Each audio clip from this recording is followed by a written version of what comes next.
Haniris kitchen. Hi friends, welcome to Haniris kitchen. இன்றைக்கி நாம் ஆலு பரோட்டா எப்படி செய்கிறதுன்னு பார்க்கலாம். ஆலு பரோட்டா செய்கிறதுக்கு கோதுமை மாவு 3 கப் எடுத்து வச்சுருக்கேன்.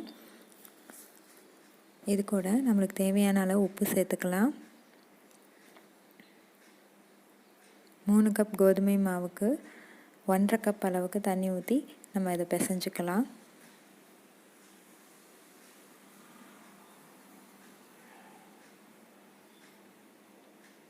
மாவை நல்லா பிசைஞ்சுக்கோங்க.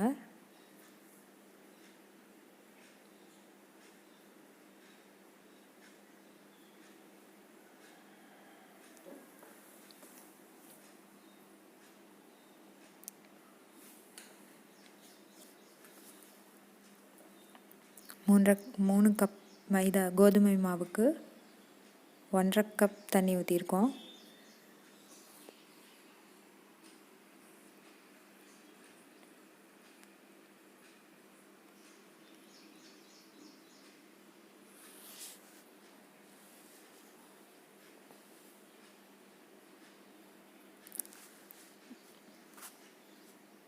மாவை பொறுத்து தண்ணியோட அளவு மாறுபடும். நல்ல மாவாக இருந்தால் தண்ணி எக்ஸ்ட்ரா பிடிக்கும். தண்ணி எப்போவுமே கொஞ்சம் கொஞ்சமாக ஊற்றிக்கோங்க.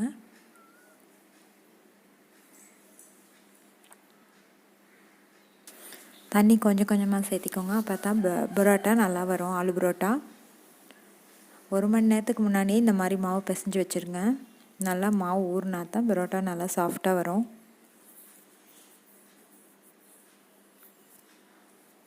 பாருங்கள், இப்போ நல்லா பிணைஞ்சாச்சு. இது கூட நம்ம 1 டேபிள் ஸ்பூன் அளவுக்கு மேலே எண்ணெய் ஊற்றிக்கலாம். நான் 2 டேபிள் ஸ்பூன் ஊற்றுறேன்.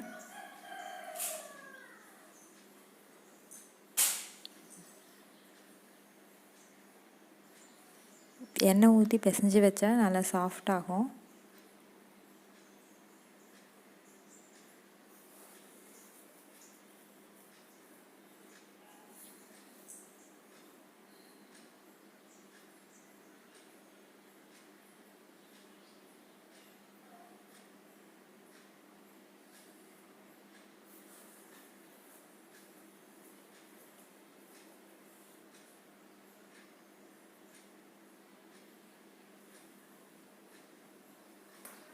நல்லா பிசைஞ்சு விடுங்க. அப்போ தான் மாவு வந்து நல்லா சாஃப்டாகும். பாருங்கள், இதை நல்லா கையில் எடுத்து நல்லா பிசைஞ்சு விடுங்க.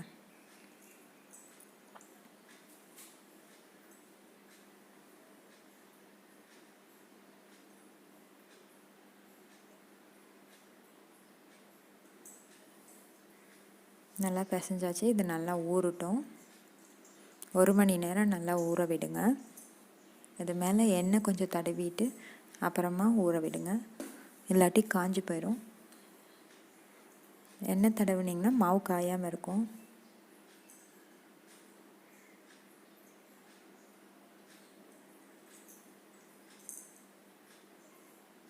ஒரு மணி நேரம் ஊற விடலாம். மாவு ஊறட்டும். அதுக்குள்ள நம்ம ஆலு ரெடி பண்ணலாம். இதுக்கு 2 டேபிள் ஸ்பூன் எண்ணெய் ஊற்றிக்கோங்க. ஒரு வடை சட்டியில் 2 டேபிள் ஸ்பூன் எண்ணெய் விட்டுக்குங்க. எண்ணெய் நல்லா காயட்டும்.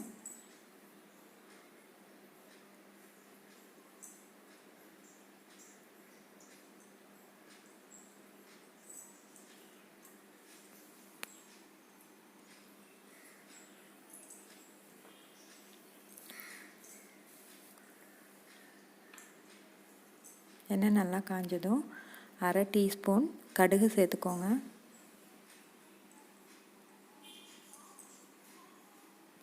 அது கூட ஒரு பெரிய வெங்காயம் சின்ன சின்னதாக நறுக்கி வச்சுருக்கோம், அதை போட போகிறோம். பெரிய வெங்காயமாக 1 சேர்த்துக்கோங்க. நல்லா சின்னதாக நறுக்கி வச்சுக்கோங்க. வெங்காயம் நல்லா வணக்கணும். வெங்காயம் வணங்கிச்சு. இப்போ பொடி பொடியாக நறுக்கி வச்சுருக்கேன் தக்காளி, பெரிய தக்காளியாக 1 போடுறோம். பச்சை மிளகாய், 1 பச்சை மிளகாயை நறுக்கி வச்சுக்கோங்க. அதையும் இது கூட சேர்த்துக்கோங்க. நல்லா வணக்குங்க.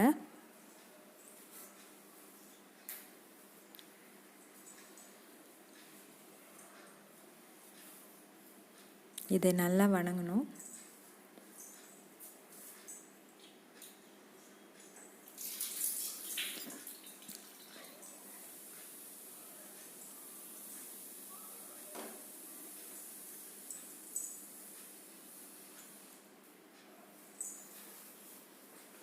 இப்போ இது வணங்கிடுச்சு.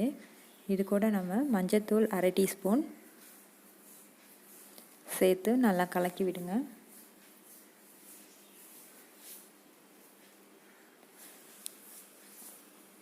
மிளகாய்த்தூள் 1 டீஸ்பூன். காரம் உங்களுக்கு எக்ஸ்ட்ரா வேணும்னாக்கா போட்டுக்கலாம், இதே சரியாக இருக்கும். இது கூட நம்ம தேவையான அளவு உப்பு சேர்த்துக்கலாம். இதெல்லாம் நல்லா கலக்கி விடுங்க. நல்லா வணங்கட்டும். வணங்கிடுச்சு. இப்போ இது கூட நம்ம 3 உருளைக்கிழங்கு இந்த மாதிரி ஸ்மாஷ் பண்ணி வச்சுருக்கோம், அதை இது கூட சேர்த்துக்கலாம். வேக வச்சு 3 உருளைக்கிழங்க இது கூட சேர்த்துக்கிட்டோம். சின்ன உருளைக்கிழங்கு, அதனால் நான் 3 எடுத்துக்கேன். பெருசாக இருந்தால் 2 எடுத்தால் போதும். உருளைக்கிழங்கை வேக வச்சு இந்த மாதிரி மசிச்சு இது கூட சேர்த்துக்கோங்க. நல்லா கலரி விடுங்க. மசாலா நல்லா உருளைக்கிழங்குல ஒட்டணும். பாருங்கள், இதை நல்லா கலரி விடுங்க. சூப்பராக ஒரு ஃப்ளேவர் கிடைக்குது நம்மளுக்கு. பார்க்குறக்கும் ரொம்ப அழகாக இருக்குது.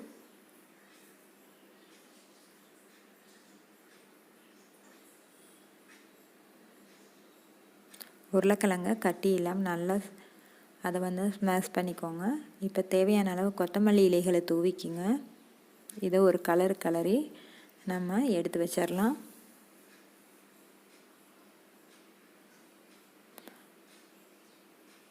ஸ்டஃபிங்க்கு தேவையான ஆலு ரெடி ஆயிடுச்சு.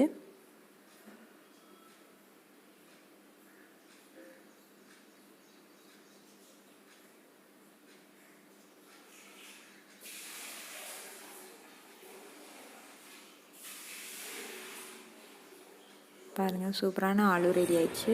இப்போ நம்ம மாவை எடுத்து பார்க்கலாம். 1 மணி நேரம் நல்லா ஊறிடுச்சு. இங்கே பாருங்கள் எவ்வளோ சாஃப்டாக வருதுன்னு. இந்த மாவை ஒரு சின்ன பால்ஸாக நம்ம பிடிச்சி வச்சிடலாம், ஒரே அளவுக்கு.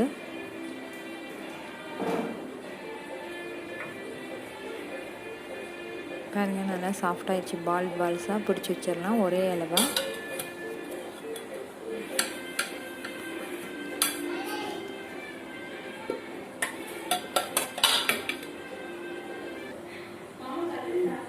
நான் இப்போ 4 பால்ஸ் பிடிச்சி உங்களுக்கு காமிக்கிறேன். பாருங்கள், இந்த ஆலு நம்ம தனியாக எடுத்து வச்சுருக்கோம் இல்லையா, அதையும் இந்த மாதிரி ஒரு பால்ஸாக பிடிச்சி வச்சிடலாம். கொஞ்சம் சின்ன பால்ஸாக பிடிச்சிக்கோங்க, ரொம்ப பெருசாக பிடிக்காதுங்க, ஸ்டஃபிங் வெளியே வந்துடும்.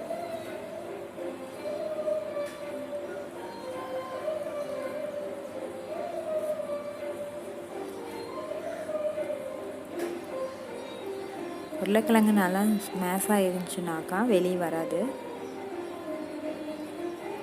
இந்த ஆலு பரோட்டா ரொம்ப சாஃப்டாக இருக்கும். குழந்தைங்க சீக்கிரமாக விரும்பி சாப்பிடுவாங்க. இது சைடிஷ் எதுவும் தேவையில்லை. பாருங்கள், டிஃபன் லஞ்ச் பேக்கில் வச்சிங்கன்னா காலி ஆகிடும். பாருங்கள், இப்போ நம்ம ஒரு உருண்டை எடுத்துக்கலாம். கொஞ்சம் மாவு போட்டுக்கலாம். அங்கே இருக்க எடுத்துக்கலாம். இல்லை, ரொட்டி பலகையில் கொஞ்சம் மாவு தூவிட்டுருக்கோம். இப்போ நம்ம ஒரு பால் சேர்த்துக்கலாம். அதில் கொஞ்சமாக நம்ம மாவை தடவிட்டு இந்த மாதிரி பண்ணணும். இந்த மாதிரி குழியாட்டு பண்ணிவிடுங்க, கையிலே பண்ணிவிடுங்க. பாருங்கள், இப்படி பண்ணியாச்சு. இப்போ இதுக்குள்ளே நம்ம அந்த ஆலு ஸ்டஃப்பை வைக்க போகிறோம். வச்சுட்டு அப்படியே மொல்லமாக அதை க்ளோஸ் பண்ணி ப்ரெஸ் பண்ணிவிடுங்க. மீதி இருக்கிறத எடுத்துருங்க. பாருங்கள், இந்த மாதிரி கையில் ஒரு சுற்றி விடுங்க. இப்போ இதை நம்ம இதே மாதிரியே எல்லாத்தையும் பண்ண போகிறோம். கூட்டிகிட்டு மாவை இந்த மாதிரி எடுத்துகிட்டு இதுக்குள்ளே அந்த ஆலு ஸ்டஃப்பை வச்சுட்டு அப்புறம் நம்ம இதை க்ளோஸ் பண்ண போகிறோம். க்ளோஸ் பண்ணிவிட்டு கையில் ஒரு சுற்றி விடுங்க. அப்போ தான் உள்ளே நல்லா செட் ஆகும். எக்ஸ்ட்ரா மாவை எடுத்துருங்க, இல்லை ரொம்ப மொத்தமாயிடும். பாருங்கள், இந்த மாதிரி ஒரு சுற்றினீங்கன்னா வெளியே வராது, நல்லாயிருக்கும். இதே மாதிரி எல்லாம் செஞ்சு வச்சாச்சு. இப்போ இதை நம்ம உருட்டலாம். ரொட்டி பலகையில் மாவு கொஞ்சமாக தூவி விட்டுக்கோங்க. அது மேலே இதை வச்சு எப்பவும் நம்ம நார்மலாக சப்பாத்தி எப்படி உருட்டுவோமோ அதே மாதிரி உருட்டிக்கோங்க. மொல்லமாக உருட்டுங்க, ரொம்ப ஸ்பீடாக உருட்ட வேணாம். ஸ்டஃபிங் வெளியே வராத மாதிரி மொல்லமாக உருட்டுங்க. பாருங்கள், நல்லா அகலமாக உருட்டியாச்சு. இப்போ நம்ம தோசைக்கல் அடுப்பில் வச்சுருக்கோம். தோசைக்கல் நல்லா சூடேறிடுச்சு. இப்போ இதில் நம்ம அந்த உருட்டி வச்சுருக்க ஆலு பரோட்டாவை இதில் போட்டு சுட போகிறோம். பாருங்கள், நல்லா 2 பக்கம் திருப்பி போட்டுட்டு அப்புறமா எண்ணெய் விடுங்க. ஒரு சைடு வெந்தோன்னே திருப்பி போட்டுட்டு இன்னொரு சைடு வேகும்போது கொஞ்சமாக எண்ணெய் விட்டுக்குங்க.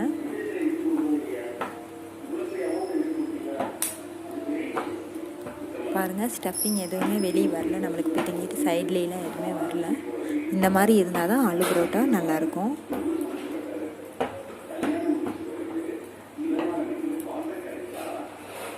ஒரு சைடு நல்லா வெந்துருச்சு.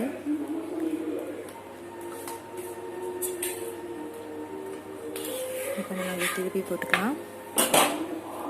பாருங்கள் எப்படி வெந்திருக்குதுன்னு. இப்போ நம்ம இதில் கொஞ்சமாக எண்ணெய் விட்டுக்கலாம்.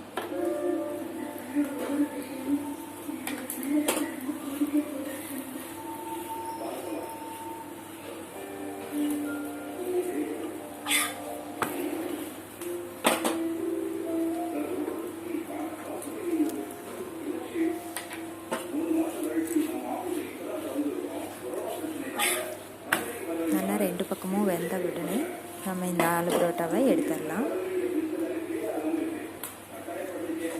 2 பக்கமும் இந்த பரோட்டா ப்ரௌனிஷ் ஆனோன்னு நம்ம எடுத்துடலாம். லைட் ப்ரௌன் ஆனோன்னு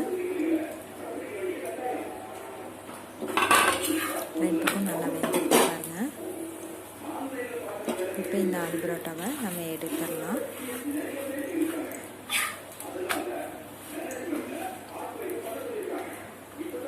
இதை நம்ம இன்னொரு பிளேட்டுக்கு மாற்றிக்கலாம்.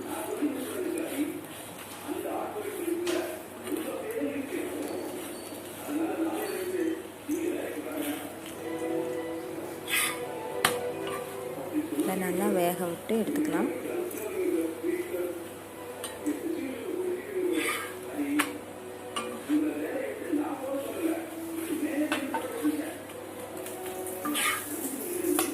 அவ்வளோதான், நம்ம இன்னொரு பிளேட்டுக்கு மாற்றிக்கலாம். இப்போ இதே மாதிரியே நம்ம மற்ற பால்ஸையும் உருட்டி இதே மாதிரி சுட்டு எடுத்துக்கலாம்.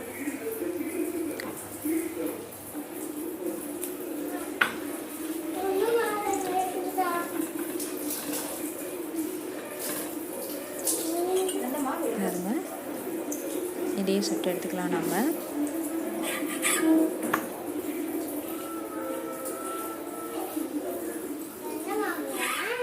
அவ்வளோதான், நம்மளோட ஆலு பரோட்டா ஈஸியாக ரெடி ஆயிடுச்சு. இதுக்கு எந்த சைட் டிஷ்ஷுமே தேவையில்லை. நீங்களும் உங்கள் வீட்டில் ட்ரை பண்ணுங்கள். ஆலு பரோட்டா அந்த இது ஸ்டஃபிங்கோடு உருட்டும் போது கொஞ்சம் வேகமாக உருட்டாமல் மொல்லமாக உருட்டுங்க. அப்போ தான் ஸ்டஃபிங் வெளியே வராது, இல்லாட்டி ஸ்டஃபிங் எல்லாம் வெளியே வந்துடும். அப்போ தோசைக்கல்ல போடும்போது உங்களுக்கு எல்லாம் ஒட்டிக்கும். தோசைக்கல்லையே கொஞ்சம் மொல்லமாக உருட்டினீங்கன்னா ஸ்டஃபிங் உள்ளேயே இருக்கும். நம்ம தோசைக்கல்ல பாருங்கள் எத்தனை தடவை திருப்பி போடுறோம், எதுவுமே ஒட்டலை.